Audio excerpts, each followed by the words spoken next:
Venceu o mal e aqui nasceu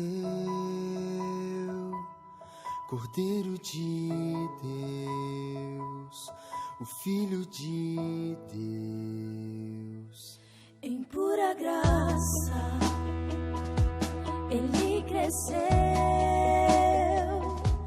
e como homem aqui viveu, sendo escravo da dor, da aflição, mas seu poder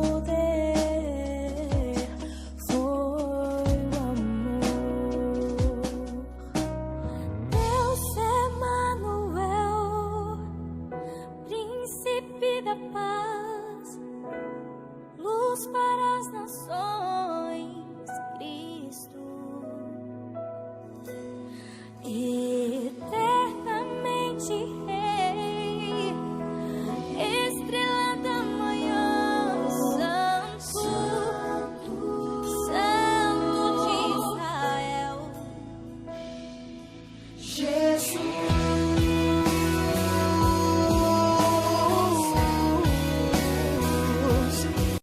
Graça e paz, amados irmãos, estamos aqui de novo para anunciar parte do texto da Palavra de Deus, para a edificação de cada um de vocês, e também para a glória do nosso grandioso Deus. Quero ler então o texto de Marcos, capítulo 3, a partir do verso 31, Evangelho de Marcos, capítulo 3, a partir do verso 31, que fala o seguinte: Nisto chegaram sua mãe e seus irmãos, e tendo ficado do lado de fora, mandaram chamá-lo. Muita gente estava sentada ao redor dele e lhe disseram: Olha, tua mãe, teus irmãos e irmãs estão lá fora à tua procura. Quem é? Então ele lhes respondeu, dizendo: Quem é minha mãe e meus irmãos? E correndo o olhar pelos que estavam assentados ao redor dele, disse: Eis minha mãe e meus irmãos. Portanto, qualquer que fizer a vontade de Deus, este é meu irmão, irmã e mãe. Muita gente acredita que José e Maria não tiveram outros filhos a não ser Jesus. Creem que Maria viveu virgem, daí ser tratada de Virgem Maria, e há dogmas que tratam desta virgindade de Maria, mãe de Jesus. Se este dogma estivesse correto, fosse verdadeiro, seria necessário criar e estabelecer um outro dogma, a do Virgem José, marido de Maria. José aparece pela última vez nos evangelhos, no relato em que Jesus, com 12 anos, vai com seus pais a Jerusalém para a festa da Páscoa, quando desapareceu e foi encontrado no templo 3 dias depois, discutindo com os doutores da lei.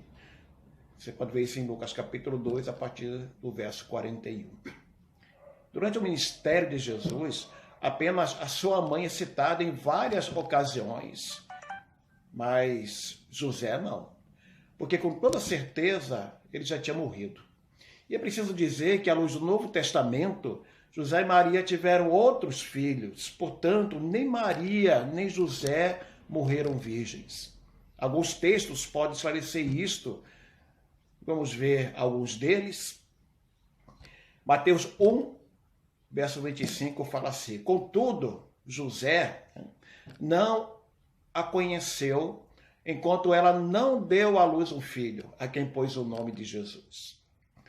Em segundo lugar, Lucas capítulo 2, verso 7, fala assim: E ela deu à luz o seu filho primogênito, enfaixou e o deitou numa manjedoura, porque não havia lugar para eles na hospedaria. Mateus 12, 46 e 47 é um texto que é referente ao texto que nós lemos neste momento, então eu não vou ler esse texto. Em quarto lugar, Marcos 6, 3 a 5, fala o seguinte: não é este o carpinteiro, se referindo a Jesus, filho de Maria, irmão de Tiago, José, Judas e Simão? E não vivem aqui entre nós suas irmãs? João 2, verso 12. Depois disto, desceu ele para Cafarnaum com sua mãe, seus irmãos e seus discípulos, e ficaram ali não muitos dias. João capítulo 7, versos 3, 5 e 10. Verso 3. Dirigiram-se, pois, a ele e os seus irmãos, e lhe disseram: deixa este lugar e vai para a Judeia, para que também os teus discípulos vejam as obras que fazes. Verso 5. Pois nem mesmo seus irmãos criam nele. E o verso 10. Mas depois que seus irmãos subiram para a festa, então ele subiu também, não publicamente, mas em oculto. Atos 1, verso 14, diz assim: todos estes perseveravam unânimes em oração com as mulheres, com Maria, mãe de Jesus, e com os irmãos dele. 1 Coríntios 9, verso 5, e também o de fazer-nos acompanhar de uma mulher irmã, como faz os demais apóstolos, e os irmãos do Senhor e Cefas. Gálatas 1, 19, a última referência, e não vi outro dos apóstolos, senão Tiago, o irmão do Senhor. Assim, Jesus viveu no seio de uma família constituída de pai, mãe e irmãos. Dirão alguns que essa família foi a mais abençoada do mundo, que nela não havia crises nem conflitos por causa de um de seus membros, Jesus. Mas não era bem assim. 2 textos para a gente ver algum probleminha que existia na família de Jesus, família carnal. Primeiro, Marcos 3, 21, alguns dos seus parentes, inclusive os irmãos, naturalmente, queriam prendê-lo, porque, segundo eles, estava fora de si. E João 7, 5 nos fala que seus irmãos não acreditavam nele. Então, nós lemos um texto em que Jesus aproveitou a presença de sua mãe e irmãos para apresentar ao mundo a sua nova família. Uma família para a qual o próprio Deus, pelo seu Espírito Santo, tem chamado outros para que participem dela. É uma nova família. Já tem 2000 anos.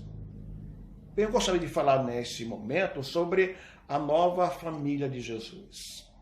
Apresentar, de acordo com o texto, essa família cujos membros estão espalhados por todo o mundo. Você que me ouve é parte dela. Muitos de vocês que me ouvem agora já são parte dessa família porque foram chamados para participar dela pelo próprio Deus.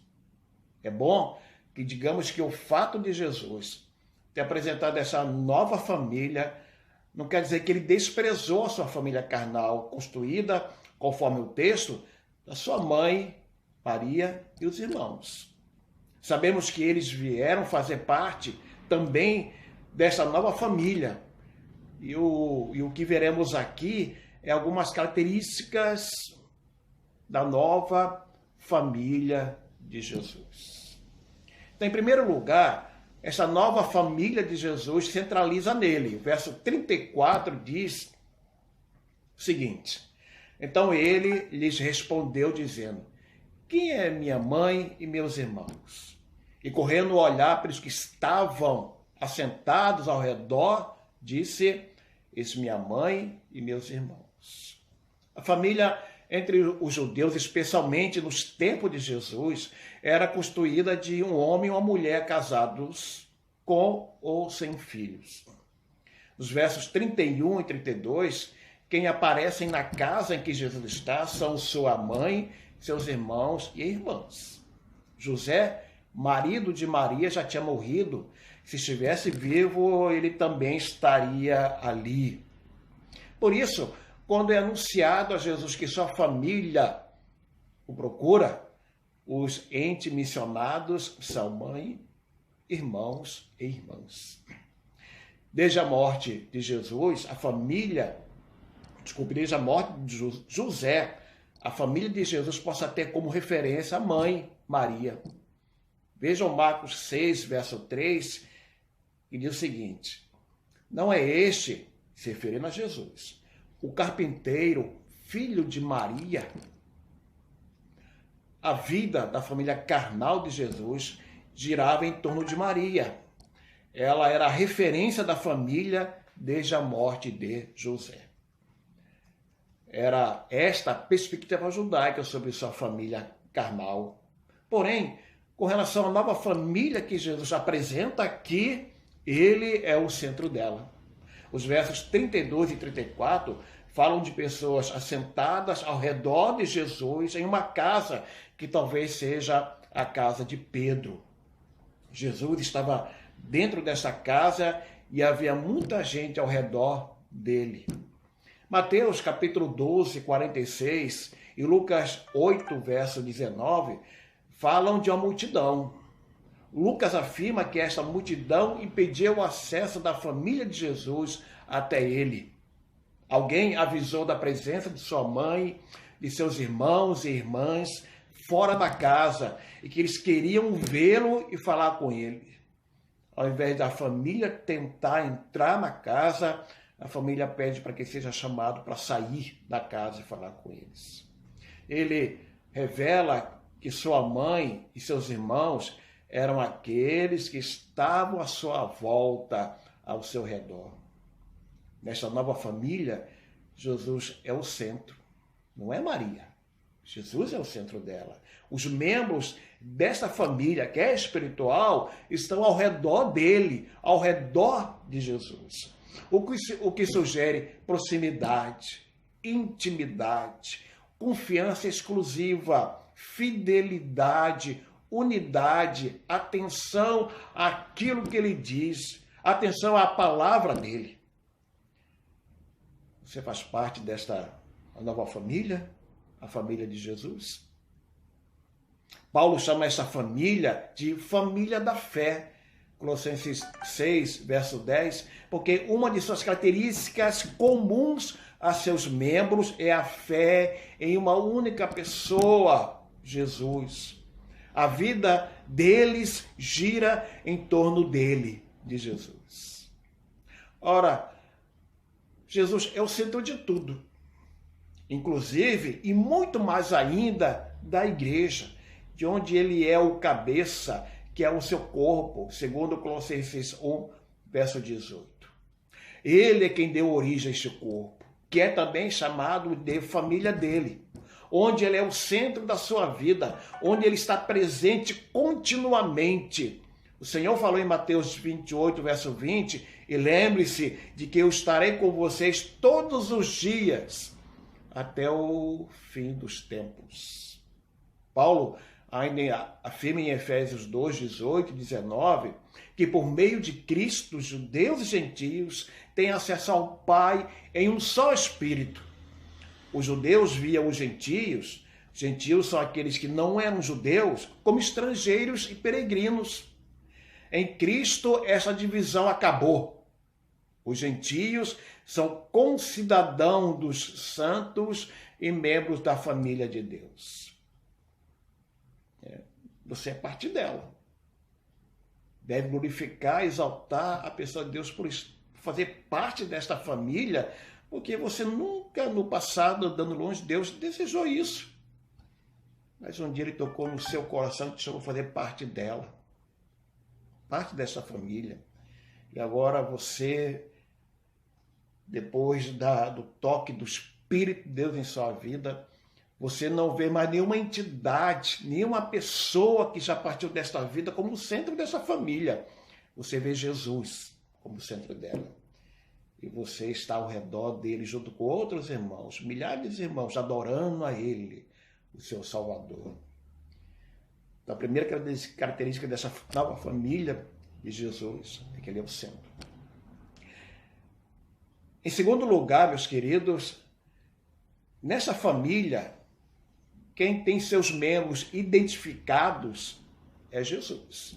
O verso 34 fala, então ele lhes respondeu, dizendo, quem são minha mãe e meus irmãos? E correndo o olhar pelos que estavam sentados ao redor, disse, eis minha mãe e meus irmãos. Talvez encontremos aqui Jesus rejeitando ou desprezando a sua família carnal, mas isso não é verdade. Jesus valorizava a família e a igreja preserva este valor e ensina isto ao mundo. O mundo precisa aprender que a família é importante para ela, no nome de Jesus. O texto que nós lemos faz parte do contexto no qual Jesus sofreu acusações. No verso 21, os seus parentes o acusaram de estar fora de si. Os versos 22 e 30 dos escribas, que afirmavam que ele estava possesso de Beelzebu e no nome dele expulsava demônios. Provavelmente, os familiares de Jesus tivessem ido até ele para socorrê-lo, para livrá-lo de alguma ação hostil da parte de alguns judeus. Este aparecimento da sua família naquela casa para falar com ele abre uma oportunidade para que ele, Jesus, aponte para aqueles que fazem parte desta nova família, que é uma família espiritual. O verso 34 apresenta um dado importante sobre esta nova família. Nem todos os que estavam ali são parte dela. Verso 20 fala de uma multidão que seguia Jesus. O verso 32 fala que muita gente, não a multidão, muita gente estava dentro daquela casa com Jesus assentados.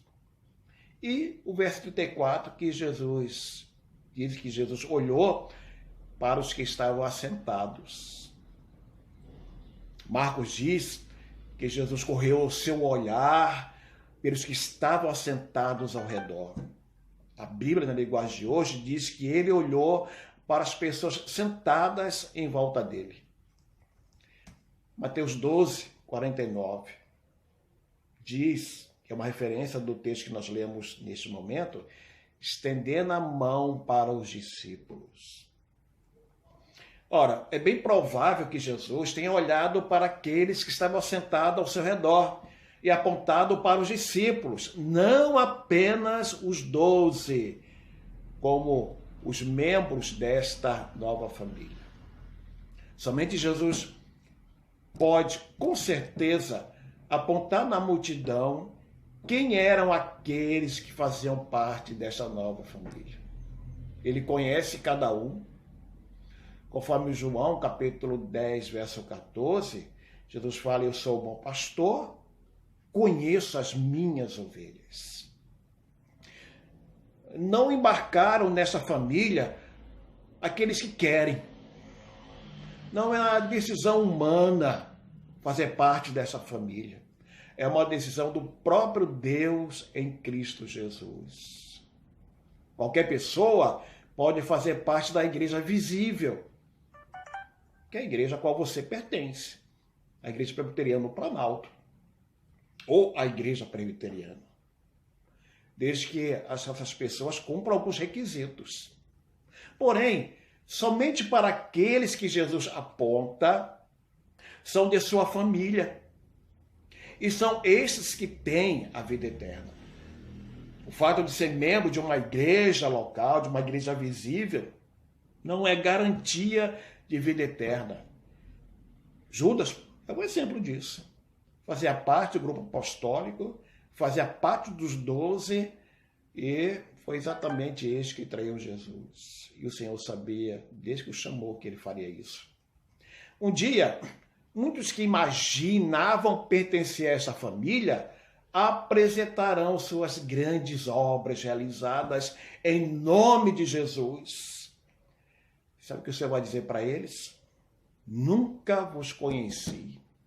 Mateus 7, 21 até o 23. Dá uma olhadinha lá. Os que são chamados pelo Espírito Santo de Deus para fazer parte dessa família nascem espiritualmente.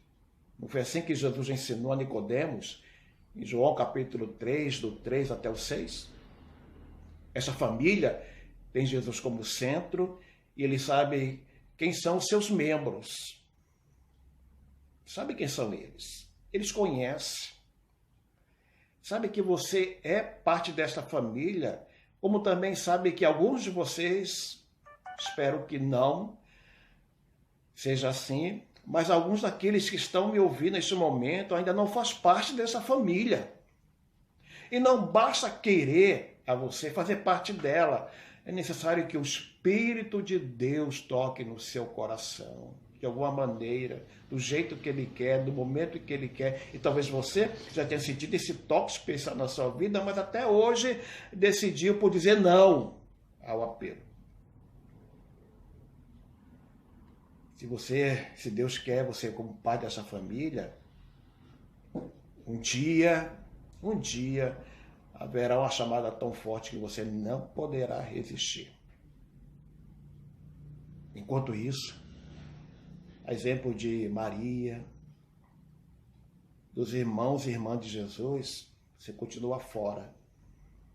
Mas o Senhor, um dia, pela graça dele, o colocará dentro desta nova família. E Ele sabe se você é ou não é, fará ou não fará parte dessa família. Mas, além dessa família de Jesus tê-lo como centro, e de Jesus saber quem são seus membros, essa família tem uma base sólida, muito sólida. A nova família de Jesus faz a vontade de Deus. Verso 35, portanto, qualquer que fizer a vontade de Deus, este é meu irmão, irmã e mãe, falou Jesus. Pergunta que alguém poderia fazer: como ingressar nessa família? Jesus afirma que aqueles que ingressam nessa família, que é pela graça de Deus, devem obediência a Deus, devem fazer a vontade de Deus. Jesus não fala de alguns mandamentos que os membros têm que cumprir, embora os membros observem os mandamentos de Deus, porque é da vontade de Deus. Então ele não citou mandamentos como ele citou aquele jovem rico que queria herdar a vida eterna, mas não sabia o que fazer. Perguntarão alguns: é só isso? É só fazer a vontade de Deus? Não é só isso. É tudo isso e mais um pouco. No Sermão do Monte, Jesus fez a seguinte advertência: se a vossa justiça não exceder em muito a dos escribas e fariseus, jamais entrareis no reino dos céus. Mateus 5, verso 20. Fazer a vontade de Deus não é algo assim tão simples como muita gente imagina. A exigência é enorme. Fazer a vontade de Deus é difícil, muito difícil para alguns. Não é tão simples assim como você possa imaginar, mas é agradável fazer a vontade de Deus. O salmista, lá no Salmo 40, verso 8, ele falou o seguinte: agrada-me fazer a tua vontade, ó Deus. Samuel disse ao rei Saul que o obedecer é melhor que o sacrificar. 1 Samuel 15, verso 22. Os apóstolos disseram diante do Sinédrio: antes importa obedecer a Deus do que aos homens. E por que eles fazem isso?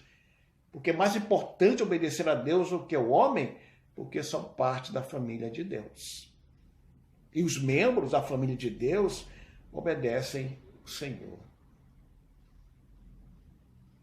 O grande exemplo de obediência, claramente, é Jesus. Filipenses 2, verso 8, olha o que Paulo fala sobre ele. Ele, Jesus, a si mesmo se humilhou, tornando-se obediente até a morte, e morte de cruz. Segundo Jesus, quem entra no reino é aquele que faz a vontade de Deus. Mateus 7, 21 diz o seguinte: nem todo que me diz Senhor, Senhor, entrará no reino dos céus, mas aquele que faz a vontade de meu Pai que está nos céus.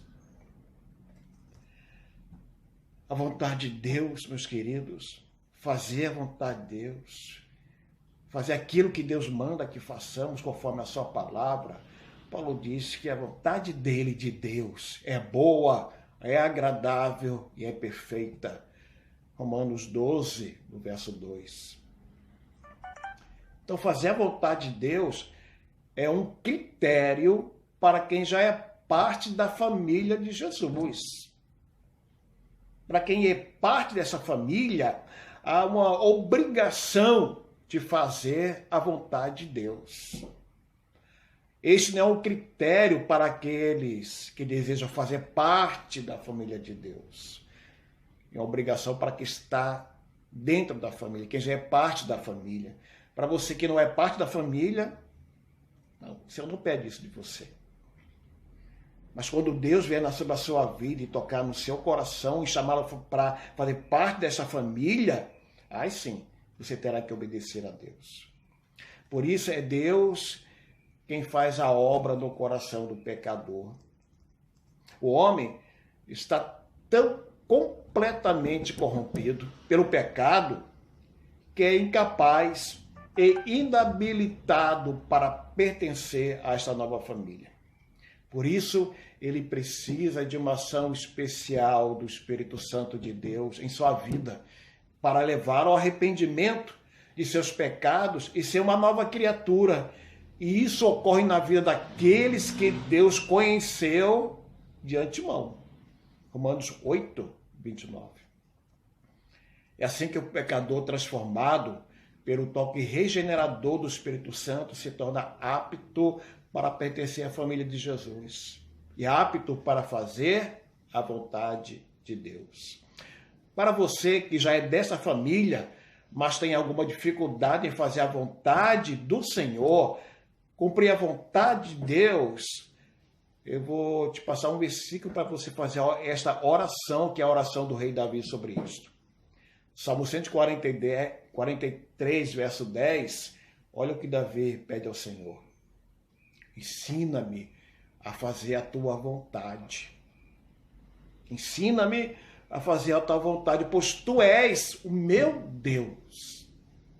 Salmo 143, verso 10. Faça essa oração para Deus. Os membros dessa família de Jesus devem passar fome para que possam comer a mesma comida dele. João 4, verso 34, olha o que o Senhor diz. A minha comida consiste em duas coisas. Tá? Primeiro, fazer a vontade daquele que me enviou. Em segundo lugar, realizar a sua obra. Então, eu creio que nós devemos ter fome de fazer a vontade de Deus. E a maneira de saciar esta fome de fazer a vontade de Deus é fazendo a vontade de Deus. Para concluir, meus queridos, já passei muito tempo com vocês. Vamos então concluir este sermão. Então, que família é essa, né? Que família é essa? A família de Jesus. Respondemos a essa pergunta olhando para Gálatas capítulo 6, verso 10, que fala assim: por isso, enquanto tivermos oportunidade, façamos o bem a todos, mas principalmente aos da família da fé. Outro texto, mais claro, Efésios 2,19, fala assim: assim já não sois estrangeiros e peregrinos, mas concidadãos dos santos e sois da família de Deus. Texto que nós já lemos anteriormente. A nova família de Jesus é a igreja, que é o seu corpo e da qual ele é o cabeça. Não a IPB, não me refiro à igreja presbiteriana ou a outra denominação qualquer, mas a igreja formada por todos aqueles que têm seus nomes escritos no livro da vida. Grande parte dessa família já está no céu. Glória a Deus. Outra grande parte dessa família de Jesus ainda está neste mundo. Você que me ouve, por exemplo, e eu, nós somos parte dessa igreja, dessa família de Jesus que ainda está nessa vida. Estamos aqui ainda. Outro grande número ainda se juntará a ela à medida que Deus, em Cristo, vai salvando os pecadores pelo toque regenerador do Espírito Santo. Que família grande, né? Que família grande. Quando isso acontecer, ingressando nesta família, saberão que a nova família de Jesus, a qual pertence, tem ele como centro. verso 34 que nós já lemos. Em segundo lugar também, ele perceberá que essa nova família tem seus membros identificados por ele, Jesus. Foi ele que apontou e disse, este é da minha família, este é da minha família, este é da minha família. Um dia apontou para você. E você agora é parte dessa família, no nome de Jesus. Em terceiro lugar, como a gente viu, essa nova família a qual você pertence, cada um de vocês, membros dessa nova família, deve fazer a vontade de Deus. É o critério para aqueles que são da família de Deus, não para aqueles que querem entrar na família de Deus. Porque eles não conseguem fazer a vontade de Deus, mas você que é parte dela, consegue em nome de Jesus. Então, como parte dessa família, Jesus é o centro da sua vida? Ou você tomou o lugar dele? Ou você vê a sua família carnal, o seu trabalho, a sua faculdade, o seu futuro como centro da sua vida? Jesus é o centro, deve ser o centro da sua vida, você que é da família de Deus. Como parte dessa família, Jesus vai em sua direção e afirma que você é parte dessa família. Paulo fala que o Espírito de Deus revela ao nosso espírito que somos filhos de Deus. O Espírito vem sobre os crentes para dizer a ele que ele é filho de Deus. O Espírito de Deus não vem sobre os incrédulos para dizer que ele não é filho de Deus. Ele fala para os filhos, para aqueles que são membros da família de Deus, que você é parte dela, no nome de Jesus. Então, Jesus pode apontar na sua direção e dizer, você é meu filho. Amém. Outra pergunta. Você é obediente ao Deus Pai? Você é obediente a Deus como Jesus, o seu irmão mais velho, foi? É complicado, difícil. A oração de Davi. Ajuda-me, Senhor, a fazer a tua vontade. Eu quero fazer, me ajuda. Me ajuda. Me dê força, me dê fé, confiança, para que eu faça a tua vontade. Eu quero fazer, pois sou parte dessa família, a família de Jesus. Então medite nessas perguntas, medite no sermão dessa noite. Você, meu irmão e irmã, da grande família de Jesus. Que Deus te abençoe neste dia e sempre para a glória de Deus. Amém.